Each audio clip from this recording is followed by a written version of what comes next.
Hola, buenas tardes. Mi nombre es Bran Barralceta y junto con mis compañeros y compañeras Susana Santadíaz y Ramón Ángel Bustas Lorenzo, voy a presentar esta ponencia titulada Exclusión Digital y Salud, la visión de la implementación en España.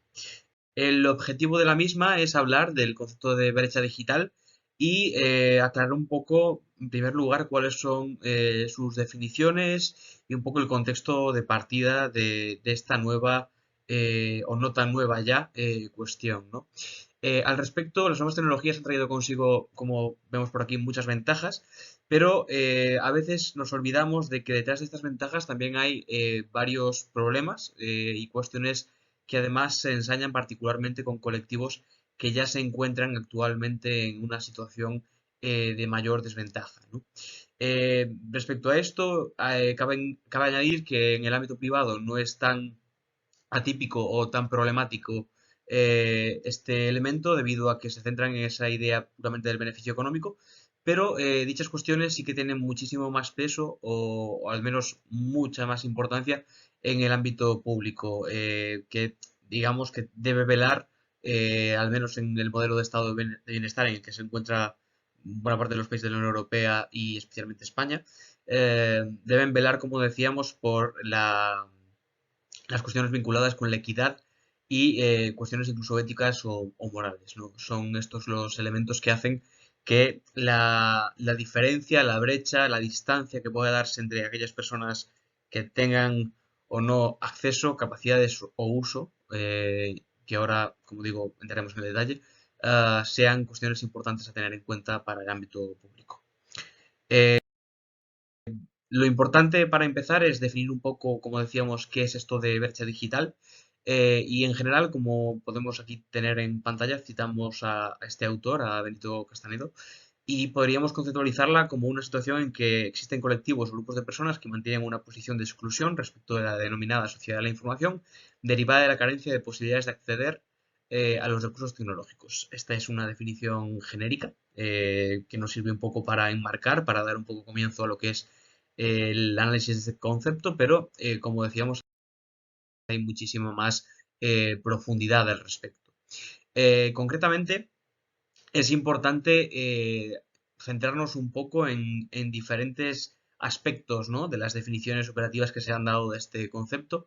En primer lugar, se han centrado hasta cierto punto en la profundización del mismo, es decir, detallando las fases, procesos, tareas asociadas que se pueden o no se pueden en este caso cumplir por parte de las personas usuarias, en general de los internautas o, como digo, de aquellas personas que sean objeto de una política pública, por ejemplo, pero también se ha centrado en colectivos específicos y asimismo en los efectos sobre los servicios públicos.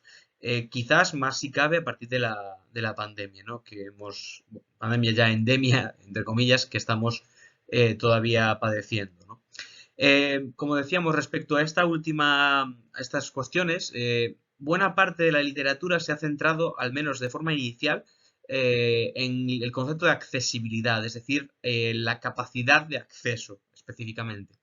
Ello nos lleva a hablar de cuestiones como las líneas de teléfono, servidores, conexión cableada inalámbrica, etcétera, etcétera, pero también el hecho de disponer de un equipo informático, bien sea tradicionalmente un equipo sobremesa, un ordenador, más adelante ya portátiles o tablets, y ahora generalmente estamos empezando a hablar ya de lo que son los móviles como terminal más, entre comillas, también democratizador, dada su capacidad en cuanto a alcance, cobertura poblacional. Es el terminal um, coste-eficiencia, coste-efectividad más extendido, más práctico y por lo tanto también hacia el que paulatinamente se están destinando, aunque no al ritmo que quizás se debiera, pero al que se están adaptando también los servicios públicos, dadas estas características que acabamos de comentar. Más allá de esto, y en esta línea que acabamos de comentar se sitúan estos autores que tenemos ahora en pantalla. Eh, Más allá de, como digo, esta primera faceta, también se ha ido avanzando hacia elementos vinculados con lo que es el uso en sí mismo, digamos, particularmente asumiendo una visión del acceso, de las condiciones de acceso como condiciones necesarias, pero condiciones no suficientes. Es decir, el acceso es un primer paso, un primer punto que se debe dar, que se debe cumplir para que la brecha se pueda aminorar o eliminar, pero no es suficiente. Aquí en este punto es precisamente, como decía, el uso, la capacidad de usar esas herramientas, lo que más destaca dentro de las conceptualizaciones existentes y también los propios contenidos, la calidad, pero también sobre todo la inteligibilidad de los contenidos, es decir, que se entiendan por parte de aquellas personas a los que están destinados.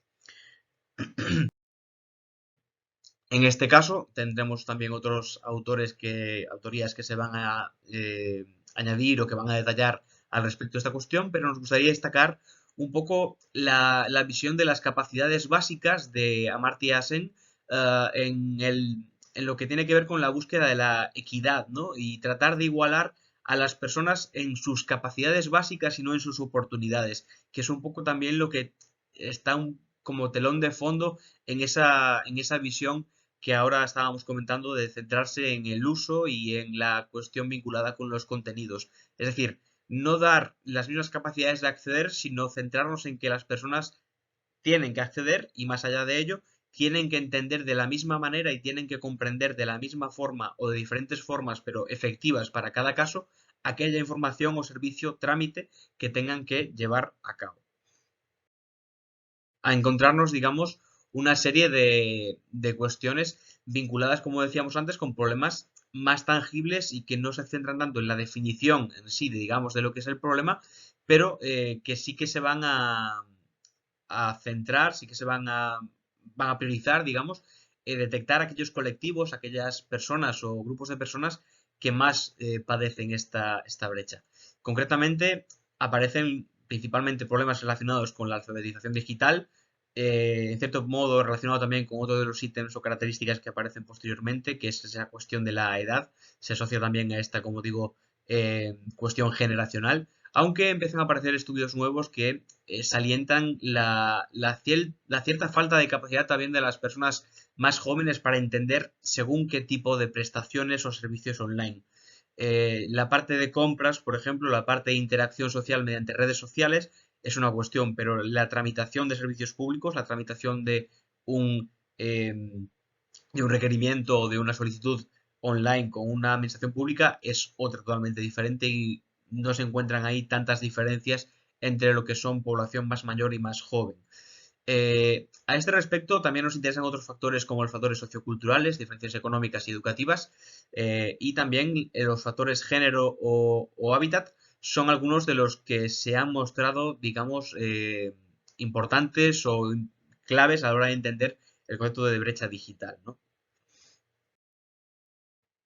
Y entre todo esto, ¿qué pretende la ponencia, ¿no? En este marco? Lo primero era detectar cómo afecta todo esto al ámbito sanitario, un ámbito, como decíamos en el caso de España, de prestación universal, de acceso universal a toda la población.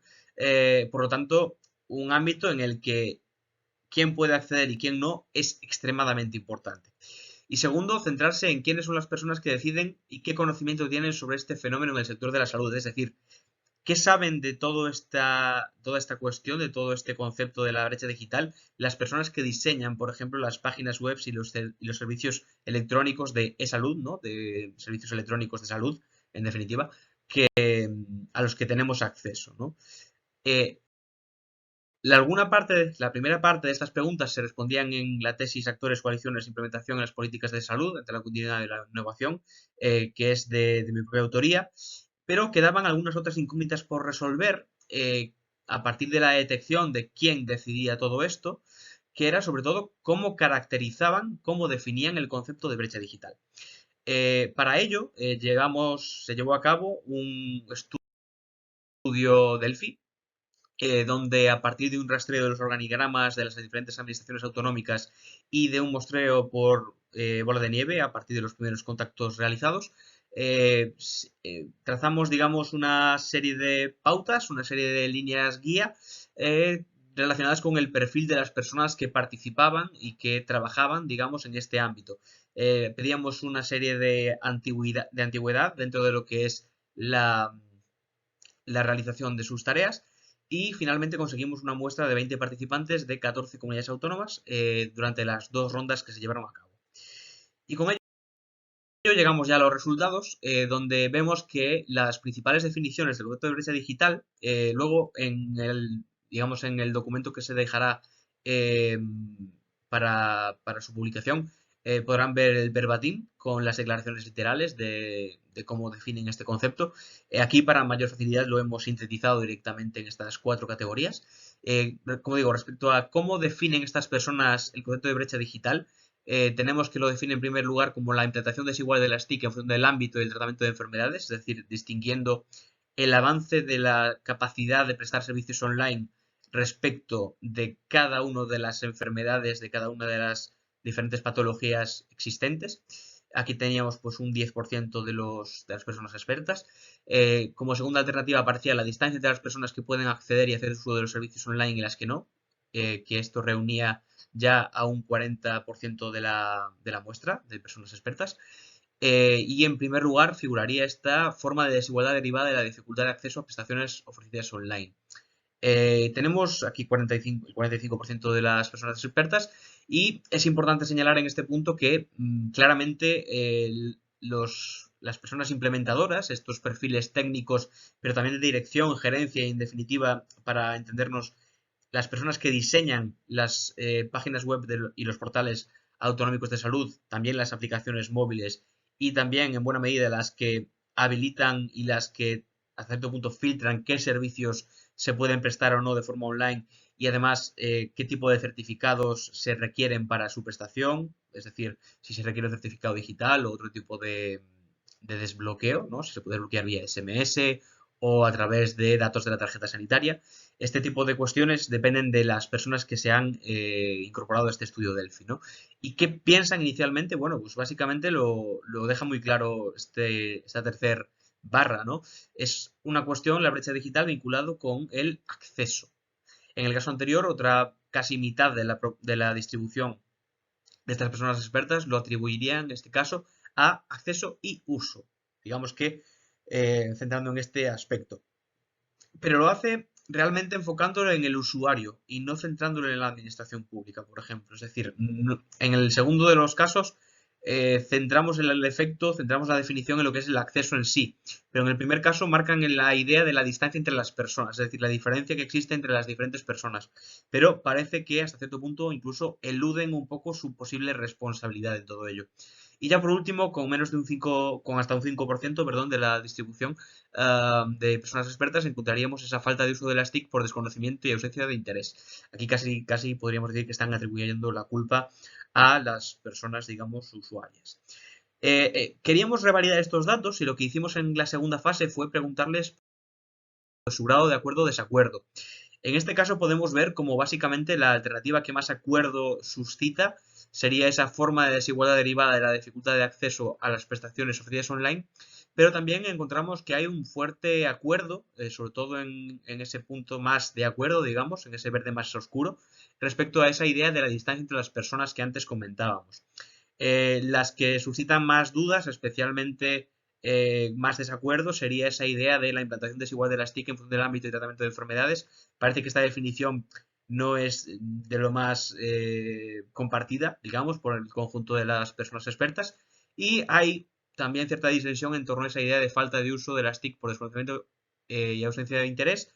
Pero, sin embargo, no es tanto el rechazo aquí, quizás. De hecho, en la primera fase veíamos que de forma espontánea solamente un 5% de las personas expertas lo manifestaba, pero en este caso más de un 50% de las personas expertas estaría más o menos de acuerdo o de acuerdo, como digo, con esta afirmación.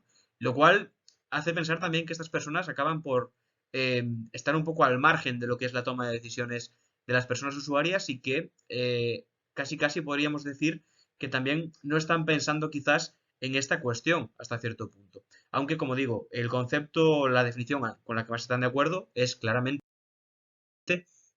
las ideas vinculadas con esa cuestión del acceso y el uso o del acceso, ¿no? Aquí vemos en este diagrama también de cajas y bigotes cómo esa forma de desigualdad derivada de la dificultad de acceso a las prestaciones ofrecidas online es la que genera más consenso y más acuerdo, probablemente, y la que más consenso genera, quizás no tanto acuerdo, es esa distancia entre las personas que pueden acceder y hacer uso de los servicios online y las que no. Donde vemos ya mucho más desacuerdo es, como decíamos, en esa implantación desigual de las TIC en función del ámbito de tratamiento de enfermedades y además más discrepancia y más desacuerdo particularmente. Lo mismo pasa también con la falta de uso de las TIC por desconocimiento y ausencia de interés. ¿De dónde nos lleva todo esto? Bueno, ¿y cuál es la importancia de hacer esta investigación precisamente? Siguiendo la máxima del clásico sociólogo William Thomas, la forma en la que las personas concebimos algo, lo que entendemos por real, es real en sus consecuencias, ¿no? El matiz viene dado porque lo real es, como decíamos, subjetivo y realmente depende de lo que de cada actor conciba. Ello implica lo siguiente en nuestro caso, los y las implementadores de políticas públicas, en este caso, realmente no tienen un concepto claro hasta cierto punto de la importancia que tienen los contenidos más allá de lo que es el acceso. Y quizás esto está sentando un precedente peligroso a la hora de pensar las páginas web para personas con dificultades, por ejemplo, lingüísticas, con dificultades, por ejemplo, pues de visión, dificultades vinculadas con la comprensión de según qué términos, o como digo, simplemente porque no están atendiendo a un diseño web que esté pensado para cargarse en espacios o en zonas con poca cobertura o poca calidad de las redes, por ejemplo. En definitiva, alejándose de la realidad de muchísimos colectivos que podrían necesitar de una adaptación de estas páginas y por lo tanto es importante entender cuál es el concepto que tienen de partida para entender posteriormente cómo se diseñan o cómo se omiten algunas cuestiones de diseño que podrían ser importantes para mejorar la accesibilidad, el uso y realmente la calidad del servicio y la prestación, ¿no? Y en definitiva nos encontramos con qué es el acceso, el criterio y se olvida hasta cierta parte, hasta cierto modo, en cierto modo, el factor uso, aunque antes se manifestaba, pero como decíamos, relacionándolo como una cuestión que distingue usuarios y no como algo que el sistema deba abordar o que sea una cuestión sistémica. Realmente es una cuestión de, bueno, hay gente que lo usa, hay gente que no, y la diferencia entre quién lo usa y quién no es un poco la brecha digital, ¿no? Y sobre todo hay una omisión completa de los contenidos, ¿no? Como otra de las conclusiones críticas que podemos sacar. Y nada más, hasta aquí esta presentación. Quedamos a su disposición para cualquier tipo de pregunta o aclaración y les queremos agradecer la atención prestada hasta este momento. Muchas gracias.